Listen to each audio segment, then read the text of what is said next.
1-877-Newsmax. That's 1-877-639-7629. Here is Steve Malzberg. How do you feel? Awesome, actually. I honestly thought I wasn't gonna feel this way for 3-4 years later. Just for something to be happening right now, me coming out, it's an indescribable feeling, honestly. You just told your teammates. Can you take us through what happened in that locker room, how you told them? Well, my coach started it off first. He said we should start it off funny. So he said, I just wanted to let y'all know that I'm gay. And everybody looked at my coach surprised. Soon as I said it, everybody wasn't surprised at all. So they was more like, about time you admit it. Welcome back to the Steve Malzberg Show, everybody. I'm Ed Berliner along with Diane Diamond, sitting in here today on Newsmax TV. Derek Gordon is the first openly gay Division I, which is major college basketball player at UMass. He made the announcement last week. The question is, though, it really didn't get a tremendous amount of media coverage. Is it now old news? No big deal? And there is something else about this when it comes down to major athletes, big stars, and whether or not we'll ever see one of those come out as an openly gay male player. Let us welcome in now to Newsmax TV, Wayne Besen. He is a gay rights activist, founder of Truth Wins Out. Wayne, thanks so much for joining us today. Thank you. Wayne, again, that comes down to the question, as a guy who has covered sports and news most of his career and followed a lot of these big stories, I would have expected something like this to get much more attention than it got. Did it strike you as something that sort of flew under the radar? Compared to the other coming out stories, yes, it did. When you look at Michael Sam, the football player from Missouri, who recently came out, and Jason Collins from the NBA, there was an enormous amount of publicity. But I think as more people are going to come out, this is a good indicator that it's no longer as big of a story. It's not as novel as it once was. In the same way that Ellen was a big deal when she came out, and now she has a daily talk show every day, and it's kind of an afterthought that she's a lesbian. For the next big story, I think it has to be somebody who's a major star that comes out, or at least a marginal all-star, somebody a key player, or somebody who's on a championship type of team or a contending team to make news, a big news anymore. I think that the novelty's wearing off. There's always been a tremendous issue with people who cover sports about what a locker room would say. And you heard Derek say, and his coach say, Coach even came out and said, well, I'm gay, let's make the announcement. They made fun of it. He said his teammates really weren't that surprised about it. Is American society overthinking what's going on in the locker room? And I say this, I have to be very honest here, I say this from what is sometimes the overly macho sports talk radio vein, where there seems to be almost blood and guts every single moment of the day, and if it doesn't have beer frothing at the mouth, it's a bad thing sometimes. So maybe we're expecting too much, and from the locker room, from what you know and from what you've researched, that it's not going to be that big a deal in a lot of these locker rooms. I don't think it's going to be a big deal at all. I played football, I played basketball, including a year of junior college basketball, and I think most people are mature enough at this point where they don't care. I mean, everybody who plays knows nobody's going to get attacked in the locker room. People who are gay are going to respect people's privacy. For one thing, they want to get along with their teammates, and second of all, I mean, it could be flat out dangerous. And third, it's just a matter of respect. I mean, you want to respect your teammates if you want respect back.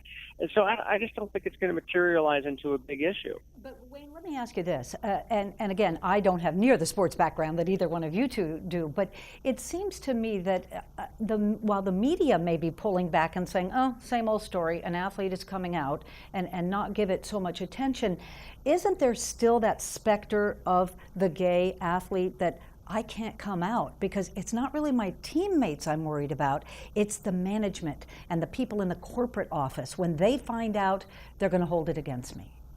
You raise a good point, and I think that's going to play into people's decision-making, and it's a legitimate concern.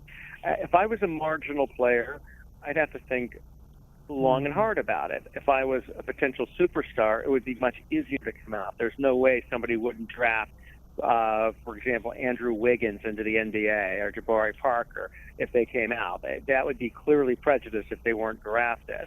However, if it's somebody who's not well known, they could easily slip in under. They could easily be drummed out and just say, "Oh, they just weren't talented enough," and maybe they weren't talented enough. But we'll never really know. So I still think that does play a factor in people's decision making, and keeps many people who are on the athletic bubble from coming out. Wayne, it's interesting too, because a lot of the people that I speak with around different professional teams, amateur teams, college teams, whatever, there have been some stories I've heard from different locker rooms where there are gay athletes who have not come out, male and female, but mostly male. And some of them have said that they feel a tremendous amount of pressure from gay activists and gay activist groups where they say, you must come out, you have to come out, you owe it to yourself, you owe it to the homosexual community. And they feel very threatened by this. They don't want to say anything. Do you hear the same thing? And is that something that really is kind of bubbling under the surface? We urge everybody to come out of the closet because it helps young people to have role models. That said, it's a personal decision, and if somebody's not ready to come out, they shouldn't come out. And I don't really know any organized groups that are pushing for that. As long as people aren't being anti-gay and hypocrites, it's up to them, and they shouldn't be pressured, and they should be themselves. But again, we like when people come out because it first of all, I've never seen anybody who came out and then regretted it. So almost inevitably they will feel better about themselves. But we look to the next generation, and those role models are just so vitally important. But you know, Ed, you mentioned earlier to me that this is all well and good for college basketball and lower level players, but I can't imagine, I happen to be a Yankees fan, I can't imagine if Derek Jeter or someone of that caliber were to suddenly come out.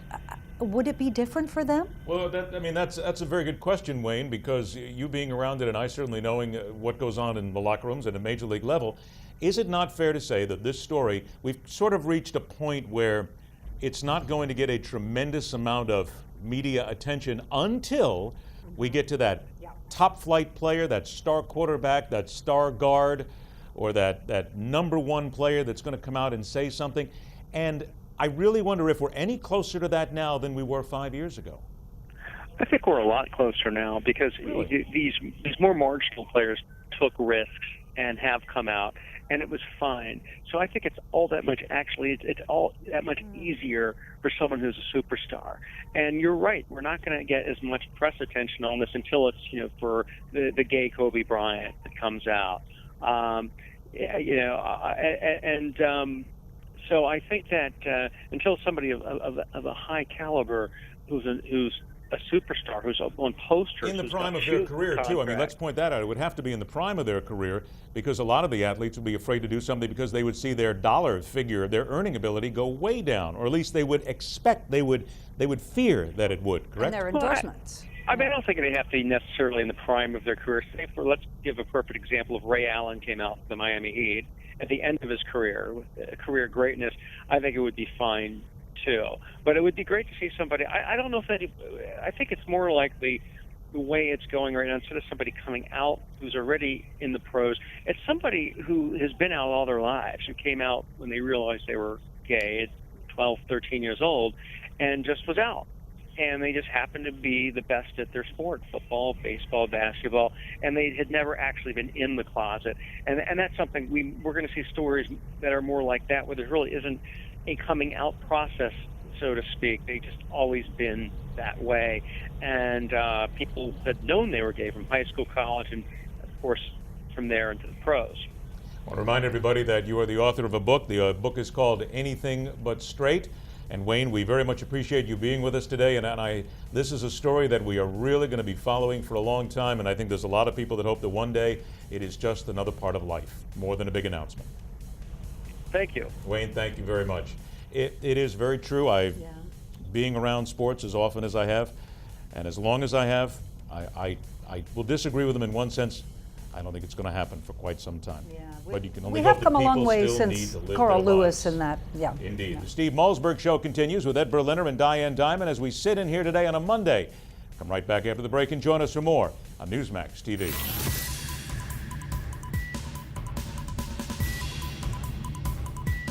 We don't just talk about the news, we talk to those making news. This is the Steve Malzberg Show.